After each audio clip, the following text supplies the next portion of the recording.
All right, we're recording this time. I can see it says end recording in my corner, so we're good to go, Brian. All right. All right. Sounds All good. right. Hello, hello, and welcome to the CheezeTalk podcast. I'm your host, Brian Rego.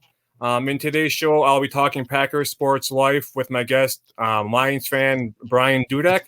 Before I get to my guest, I want to give a huge shout out to the Open Network for giving me the opportunity to express my opinions. There is a special giveaway once the Ohana_Packers X account hits 523 followers. We are giving away a Jair Alexander autographed 8x10 picture. So, Brian, can you tell us a little bit about yourself? All right. I was born in Michigan, and I've been a fan of the Lions my entire life. And it was great to see him finally have a great season and make a big run in the playoffs this year. And I try to follow all the NFC teams to see what every team's doing, to see how the division's gonna shake out. Sure, absolutely.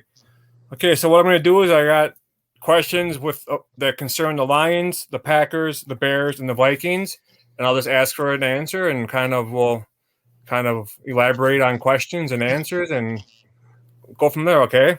All right, sounds good. All right. Thoughts on last year's team with their amazing run they had during the season and in the playoffs? It was a great run for them. Making it all the way to the NFC Championship game. It was the first time in 30 years that they've won a playoff game and even gotten that far. Yeah. And with Dan Campbell as their coach, I mean, they showed up their defense. I'd like to see them go and get some cornerbacks and shore up their secondary this year, because that was their biggest weakness. Yeah. In the draft, I wanted the Packers to draft Jameson Williams. I liked watching him at Alabama. I liked his speed and how he could get behind the defense, make up big plays. Even though he was coming off an injury in college, obviously I knew he would need time to heal, but you knew what kind of player you're getting when you drafted him, even though he was hurt for, part of the college season. So I think they do have good things going there. Hopefully it doesn't affect Green Bay too much. You talked about Dan Campbell. What are your thoughts on him as a coach and a motivator? He's a great coach and motivator. This is like the first time where the Lions have actually had a coach where you can tell they're excited to go out and play for him. Yeah. Like I said, when we were talking before, we kind of talked about how he made some calls that might have been questionable. And even after he made those calls that eventually may or may not have caused the team to lose, the player still had his back afterwards. And that's the kind of coach you want to have and players, because it's their coach, they're out there playing for him. So it's good to see. Favorite Lions player, past or present? Who is your all-time favorite Detroit Lion? Barry Sanders. The things he could do on the football field when he got that ball in his hands at times, he was just amazing to watch. He was a generational talent. He was. How long did he play? Was it 7 years? 7 years, and then he just. Why do you think he just all of a sudden retired? Do you think his body was just taking a toll? Was it contract disputes? He didn't have too many contract disputes. I think it was maybe his body, and he may not have thought that the team was going in the right direction, because they had Wayne Fontes as a coach, and they could go like 12-4 one season, and then next season they'd be like 6-10. Like, it was always up and down under Fonts. Yeah. Do you think that kind of had the same toll on Calvin Johnson in his career? Yeah. Because I mean, all these guys, they're out there competing. They want to win a Super Bowl and everything. Right. And if you're making if you're going like 6-10, 6-10, and you make the playoffs one season and you get knocked out first round, it's sometimes that's going to take a toll on your psyche, and you're just going to be like, do I want to keep playing? Or Yeah, I remember back, was it like in the early I mean, just all the first round draft pick receivers they took. And yeah, I think besides Calvin Johnson, I think my favorite one was Roy Williams. I liked watching him play. He played like yeah, he just had kind of floated, and he just made the game look fun, yeah. Yeah. So yeah, I don't know. It's weird how they have like what happened to Barry Sanders is kind of the same thing that happened to Calvin Johnson. But who do you think is a team's worst draft pick? I'll go with Andre Ware, He was a quarterback, right? quarterback. Yeah, Out yeah, of yeah. Back in Georgia. the 80s. He Okay. played that. He won the Heisman like the year before, and they took him. And I don't know if it's their system, the coaching, but he just never panned out to be as good in the NFL as he was in college. Yeah. You kind of see that happen a lot with players. Not so much, but I mean not a lot, but when it does happen, it's pretty noticeable. Like you get a Heisman player one year, the next year he just disappears. Yeah, yeah. So And it seems to happen with quarterbacks more than most other positions. yeah, it's crazy. So with that question, which direction do you think the Lions are going to go in the draft this year? You think they're going to go defense? Yeah, I think they're going to go to defense this year. Offensively, they've got enough weapons with Jameson, Williams, Jamar Gibbs, David Montgomery, St. Brown. And they showed up their run defense, but their pass defense was like near the bottom, Yeah, like top five in run defense, and they were near the bottom in pass defense. If they yeah, can shore that part of the game, they're going to be a difficult team this year. yeah. I liked watching Jahmyr Gibbs run last year. He ran hard.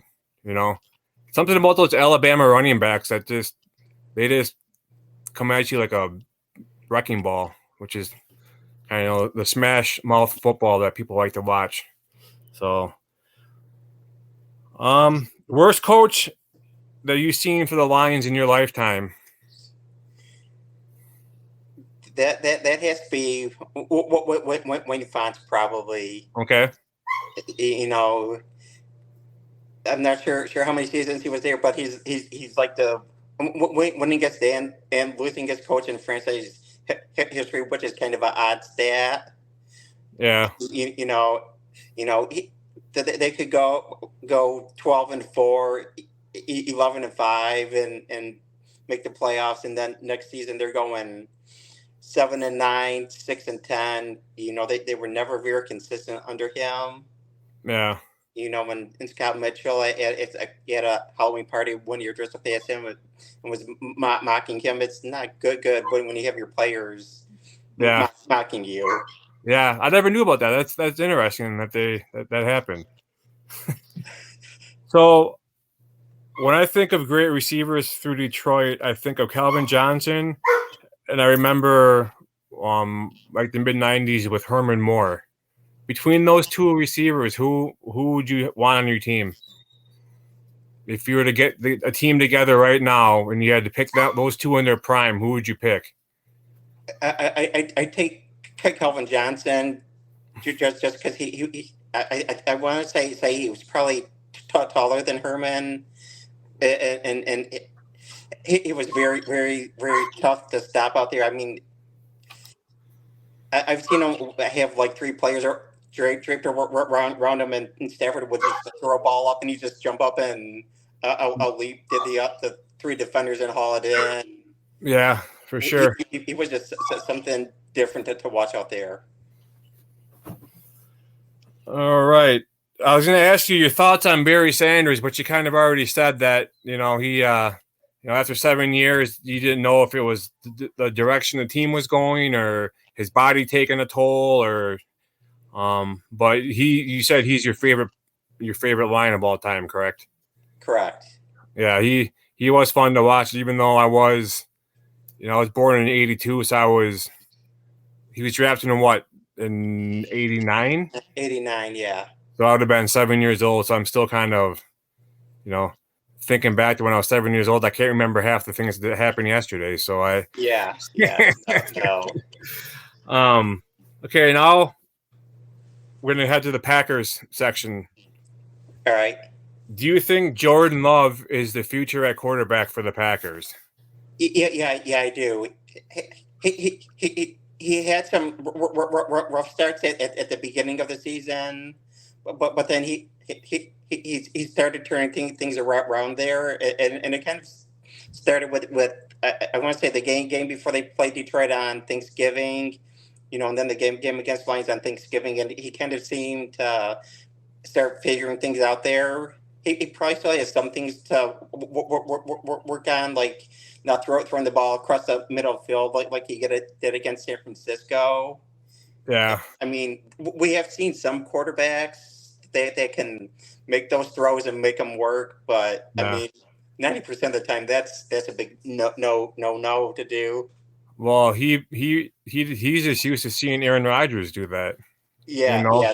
That's the thing. I mean, when you grow up, when you're sitting behind like Brett Favre, Aaron Rodgers, I mean, and they make those plays and like they're getting 20, 30, 40 yard completions out of it. I mean, yeah, it's crazy. A lot of games they showing like the progression, like from the snap when they drop back and they go back to throw the ball.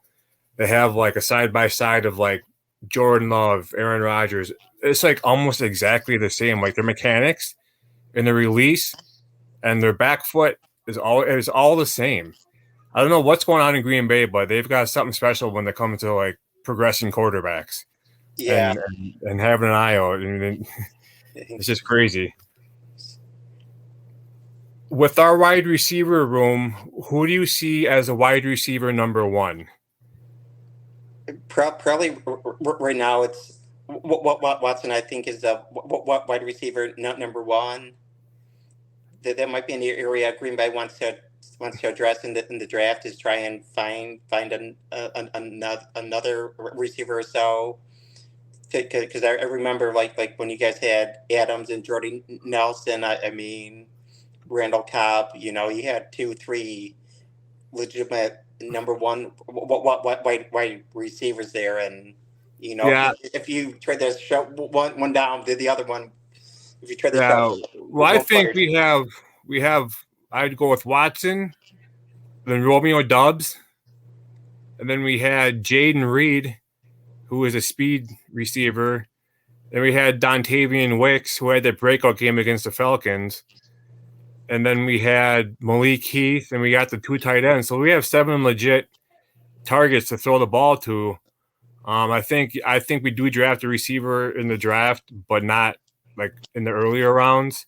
I think we're gonna try to draft defense to stop that run up the middle in the first half, because that killed us last year. Yeah, our offense, for being on a rebuild, did really good last year. Yeah, it did. And this year, as last year, we didn't really know what we had going into the season, into the draft, because of the whole Aaron Rodgers situation. But this year, we know what cards we have to play with. We know what we got to tweak. So we lost Devondre Campbell at middle linebacker. Go replace him. And then we just got to get, I think, some extra big bodies for the defensive line, so we can have a good rotation on the defensive line to keep fresh bodies in there to keep that run-stopping game going, But that's just what I think. I think we have a good 4 or 5 wide receivers. We had Bo Melton come in. He was huge in the end of the season. So we I think we'll get a receiver, but I don't think we'll draft one until the later part, or maybe just pick up some in undrafted free agents and have them come to training camp and battle it out. That's kind of the best way to find some sometimes. Yeah. With the signings of Josh Jacobs and Xavier McKinney, do you think they will have a sudden impact on the offense and defense? Yeah. I think they'll probably have a impact on both the offense and the defense there. Okay. Yeah, I think Jacobs, he's 3 years younger than Aaron Jones. I just think he's another Alabama running back that he'll run through a brick wall. I think he's a good leader. Xavier McKinney, he's 24 years old. I still don't know why the Giants let him go. I just a kid that hasn't even hit the prime of his life, and they let him go. I don't get it, but he can be a leader too on defense. So I think it's going to help out both sides of the ball for the Packers, which he can get in there and they can get in there and help the young guys out. So and you don't have a quarterback's contract holding your money hostage. You actually got money to play with in free agency, because that money that we were paying Rodgers isn't there anymore. So that's also good. Do you think Matt LaFleur is the right coach for the Packers? I think not last year, but the year before, and even the last few years with Aaron Rodgers, I think he had to make a lot of adjustments to fit Aaron Rodgers' play style. But now with Jordan Love taking over as a starter, I think he can implement his offense the way he wants it ran. And I think we saw huge flashes of that last year. What do you think? Yeah, I think he's probably the right coach for the Packers. I think coaches probably, when you get those quarterbacks like Aaron Rodgers, Patrick Mahomes, etc., you're willing to kind of let them take over the play calling at times, let them do whatever they want to do on the field, because they're just so good. You kind of don't want to stifle them. But with Jordan Love now, he can kind of take over doing the play calling. Love develop some more under his own play calling, under his play calling that he wants. Yeah, I often said that Romeo Doubs, his rookie year, I remember watching him against, I think it was the Raiders. I'm like, yeah, he reminds me of a mixture of Devontae Adams and Jordy Nelson. So that's good. I'm excited to see the second year with Love at quarterback. I'm really super excited to see how it's going to play out. Because a lot of people wrote us off because we didn't have Aaron Rodgers. And all of a sudden it's like, whoa, look at this Jordan Love kid, But halfway through the year last year, the media kind of turned their stance on what they thought of Jordan Love. And all of a sudden they're all riding the Love train, Yeah. When you hear the city of Green Bay, what comes to mind? It's one of the smallest market team in the NFL with one of the biggest fan followings. What does that sound like to you? Does that?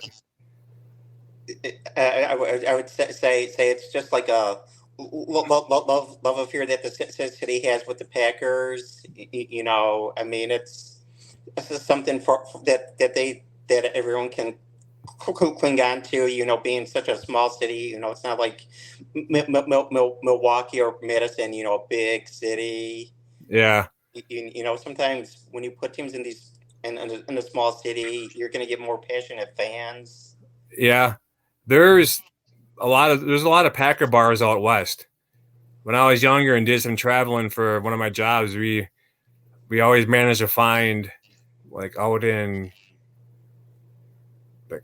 California, we found some Packer bars, and out in the Colorado area, we found Packer bars. So it's kind of cool to see a lot of these bars across the country were Packer bars. So that was kind of cool. But yeah, Packers, Green Bay. Like you said, it's a small community. we all have one thing in common when it comes to the Packers. If we cheer for the Packers, there's some people that are, transplant Bear fans or Vikings fans or Lions fans because Green Bay is so close to the UP. Yeah. That you get a mixture, but all in all, it's a good atmosphere to be around, and I like living in the Green Bay area. It's fun. Where do you think the Packers finish next year? Will they be above or below the Lions in the North? Below, I have Detroit finishing first and Green Bay second. Sure. Yeah. Okay. What do you think the Packers need to address in this year's draft? Probably their run defense. They seem to be the biggest Yep. that they had. Yeah, I think they got to get their run defense, and they got to get that middle linebacker spot filled, and somebody to play safety along with McKinney. We have Eric Stokes hopefully coming back 100%, and we have Jair Alexander at 100%. So I think our defense is looking pretty good. We just got to get that plug in the middle, and we should be good. So who do you hate or not hate? Who do you dislike more, Brett Favre or Aaron Rodgers? I have to say Aaron Rodgers because I was at the Lions Packers game when he threw that Hail Mary on Thursday Night Football. Oh, were you really? Yeah. How high did that actually go? Did that go way up into the rafters? It almost went up into the rafters. I mean, he's that thing, and yeah. I remember watching that game. I'm sitting there. I'm in my living room. It's like, what, 10, 15, 10:30 at night, 11:30 for you guys. Yeah. And the ball is going up in the air. I'm like sitting there hunched over. And then all of a sudden they caught it. My kids are asleep, and I jump up in the air. I had a Packers blanket. I spiked the Packers blanket to the ground. I started screaming, and that was he has an arm, wasn't there a face mask? Yeah. There was a face mask call that I don't think he actually ever got touched on the face mask, but the officials thought he got face mask, and they called the penalty to give him the final play. Yeah. Either way, it was an exciting game. Yeah, it was. I mean, wasn't that the game that we never led for? I don't think the Packers led for a single second of that game. Correct? Yeah. They didn't lead until that final play because like the first half, like Detroit just kept was driving down the field, but for some reason under Stafford, like as much as they would drive and get into red zone, all they could ever muster would be field goals. It was kind of the odd thing. Yeah. I'm still upset they got rid of Stafford. I like Stafford. I thought he was a good quarterback. He took a lot of hits and did a lot for that team, but they just had to move on, I guess. Well, he kind of asked for a trade in the offseason. He kind of just wanted to go someplace different. Right. Yeah. So. I see. Now we're on to the Bears part. This will be short because there's not much to talk about the Bears. What are your thoughts on the Bears front office? They're kind of a joke. I mean, I don't know what they're doing over there. I mean, I have to assume that they're going to take Caleb Williams with the first pick, letting Justin Fields go. Yeah, I don't understand really. I've always been I never really thought Ohio State quarterbacks were that productive in the NFL. He was the one quarterback that I was afraid of to play just because he had the wheels and he had the arm. And if you got the weapons, then that makes a deadly combination right there. And when they traded him, I'm like, oh, you got to be kidding me. They went out and they got DJ Moore for him to throw it to. They went out. I mean, they're going to get most likely Marvin Harrison Jr. in the draft. Then they had DJ Moore, and then all of a sudden they trade this big arm for somebody who is not even proven in the NFL. So I honestly think that Justin Fields is going to be starting in Pittsburgh halfway through the season. He'll be a starter, and he's going to prove that the Bears made a big mistake. Yeah. It's just it's mind-boggling what they're doing over there. Yeah, I mean, they have like a track record with this destroying quarterbacks. You know, you got Fields, and I think back to even Jay Cutler did what he wanted to do no matter what. I like Jay Cutler because he always threw us touchdowns. So, you think the Bears will make the playoffs this year? No. That was a hard no. I like that. Yeah. I think that them and I think they're probably going to finish like 5-12 or something. Yeah. I think it's going to be a long season for them. Yeah, I don't see them doing too well with Caleb Williams. He didn't really prove much in college either. You know, the division or the division he was in before he transferred to USC was more competition. Then he goes to USC, which I don't think was that much better competition. So he didn't prove much in college. To me, in my eyes, he didn't. So I guess time will tell. I hope he doesn't do good. You hope he doesn't do good, right? You know, so we can beat him both times, right? Yeah. Who do you think is their worst coach in team history?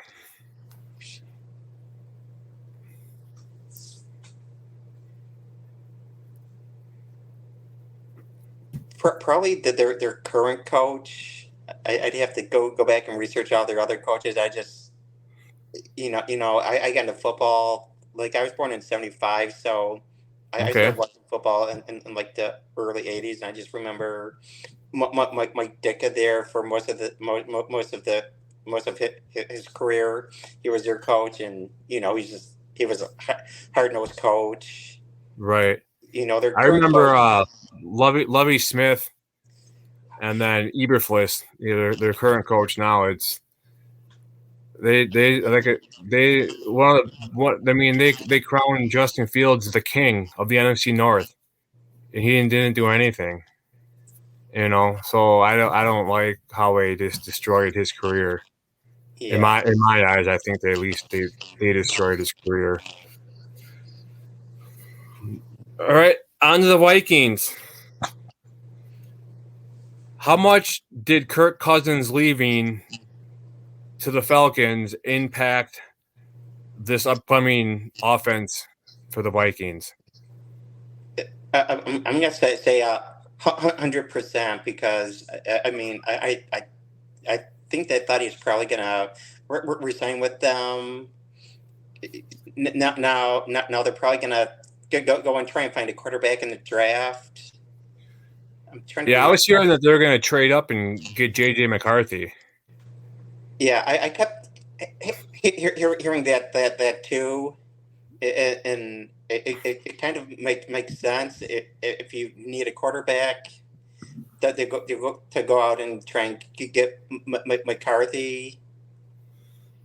Yeah, because probably the top 2-3 quarterbacks are already going to be gone by the time you get the pick. They did sign Sam Darnold though, so they do have a decent option at quarterback right now. But I think they want to go get somebody for the long haul, because going into my next question, if they don't get their quarterback situation figured out, I don't see Justin Jefferson staying in Minnesota too much longer. I've seen reports where he's hinted at he'd like to get back with Joe Burrow, who was his quarterback at LSU. I could see Jefferson ending up in Cincinnati, which would be crazy. Yeah. Because you had Diggs and Jefferson and all these receivers in Minnesota that were good, and next thing you know, you have nothing. So, Do you see Jefferson staying long term in Minnesota? No. Only what way he says is if they move up in the draft and they get JJ McCarthy or they get another quarterback. I mean, I know they've got Sam Darnold. We'll have to see how well he can play because I mean, we've seen him be good but most of the time he's not done a whole lot when he's been given chances to start. Yeah, it's kind of fun to see the battle between him and Jair Alexander. It's always kind of fun to see the back and forth, But I do think that Jefferson, well, obviously, if he's not getting the ball and not making touchdowns and stuff, his next contract isn't going to be as much as it should be. I mean, he's a hell of a player, I think, and he's just not right now. I mean, the right situation. His rookie year, he had awesome numbers, but I think teams are kind of figuring out how to cover him sometimes, and they put the right scheme on him and they slow him down. So, but I don't think I see him lasting in Minnesota another 2 years. That's just me, though. Yeah. Are there any Viking memories that stand out besides the Love Boat? Do you remember the Love Boat, where they had that boat with a bunch of players that were doing? No, that I don't remember. I was going to say probably their biggest play is in the playoff game against the Saints when they got that touchdown in the final seconds. Yep. Yeah, that was crazy. Yeah. I just there was a lot for me growing up. I remember watching. I mean that play to the the Minneapolis Miracle they called it. Yeah. But I remember watching a lot of Dante Culpepper and Randy Moss.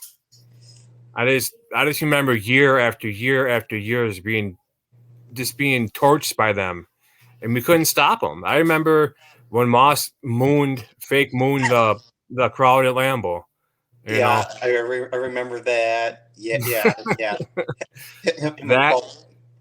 When Favre first he went to the Jets for that year, so he could come back and go to the Vikings to play the Packers twice a year. In that first game between the two, and then that one game where the Packers just destroyed him. Those are big games for me because it was like Brett Favre, in my eyes, at that time was a traitor because, he just wanted to come back and stick it to the Packers. Yeah. Didn't he play against the Packers in a playoff game too with Minnesota and threw like 3 or 4 interceptions in the game because he just kept throwing the ball up? Yeah, I'm pretty sure he did. Yeah, and it was in Lambeau, right? Yeah. Yeah. Yep. Yeah. Sounds like something he'd do was just he just kind of say, "All right, we're down by 23 points. So I'm just gonna start heaving the ball." Yeah, someone's open, right? Offense, defense, someone's gonna catch it. Do you think Adrian Peterson is a top 10 running back of all time?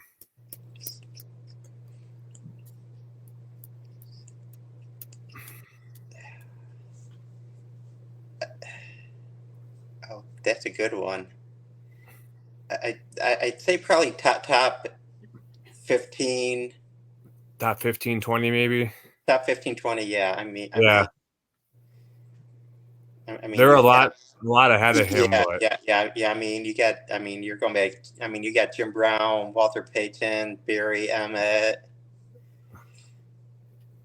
Yeah, he did have some good numbers. I know that he was a hard runner, and I never liked playing against him at all. He's one of those guys where this one player can change the game in a matter of seconds. So, who do you think is their best coach in Vikings history? I'm gonna go with Dennis Green. Yeah. Dennis Green. He seemed to get the most out of his players. and they've kind of been a state flux with their coaches ever since. Like like no one seems to be the right type of fit coach for them. Right. What do you see happening in the NFL this year? Who do you think is going to win the Super Bowl?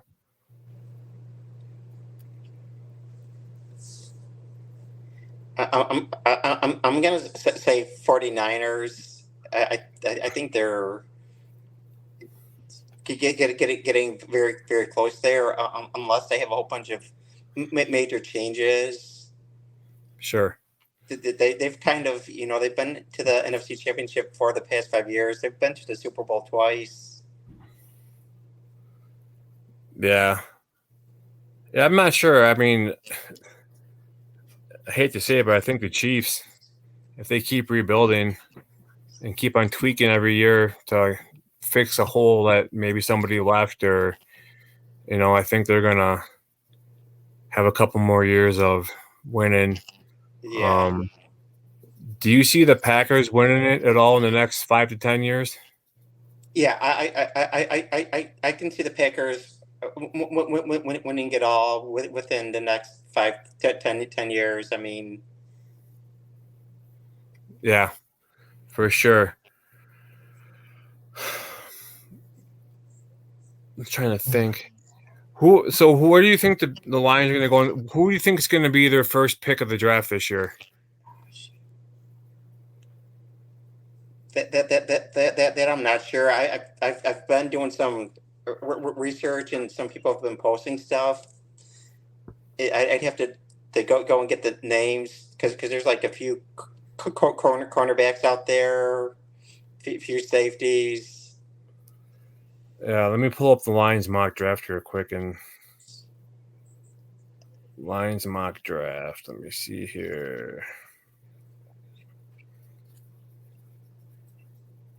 Yeah, like that. There's an Andrew Phillips from Kentucky.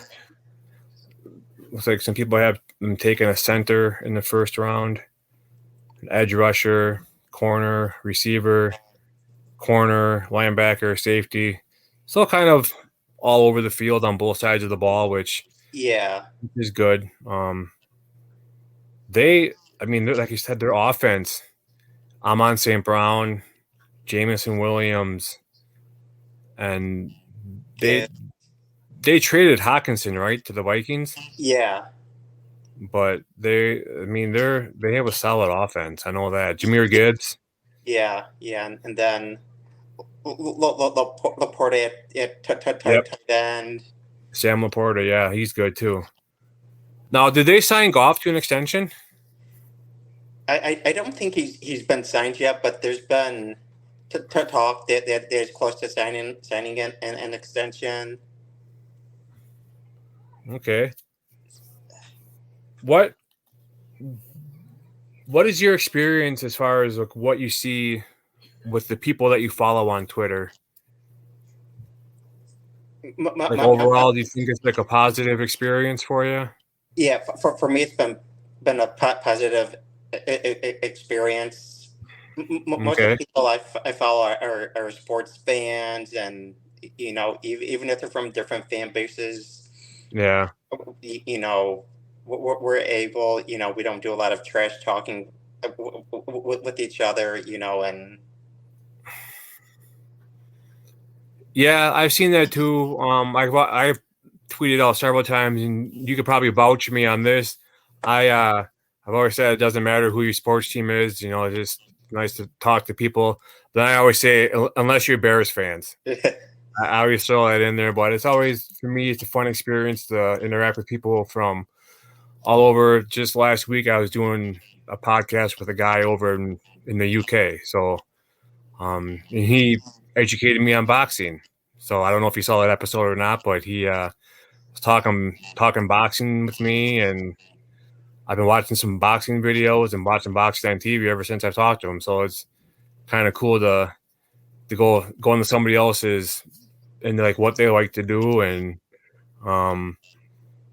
like know their hobbies, and there's some stories they gotta tell, and it's just fun to interact with different people around. So You and I have been following for quite some time. I know that. Yeah. You're always popping up in my timeline, and you always have positive things to say, and you're always vouching for people, and so I'm super glad I was able to have you on and talk about football, and appreciate it. Thanks for having me on too. Absolutely. It was fun talking football. Yeah, I definitely, when things slow down again after the draft, and maybe as you creep closer to the preseason, training camp, preseason, regular season, I'll be back in touch, and I'll have you back on for sure. I absolutely loved having you on and talking football. So thanks again, Brian. Where can people find you at on Twitter? It's at Dudek, that Brian, and that's Dudek period Brian. Okay. Yeah, go follow him. Excellent follow. He is a Lions fan. That's okay though. He's probably saying the same thing about me. Well, I'm a Packers fan, but at the end, we're all human. So, Brian, thank you for being on, and yeah, I'll see you around on Twitter. All right. See you on Twitter, Yep. and thanks for having me on, Brian. Yep. Thank you. Have a good rest of your night. You too. Thanks. Yep. Bye.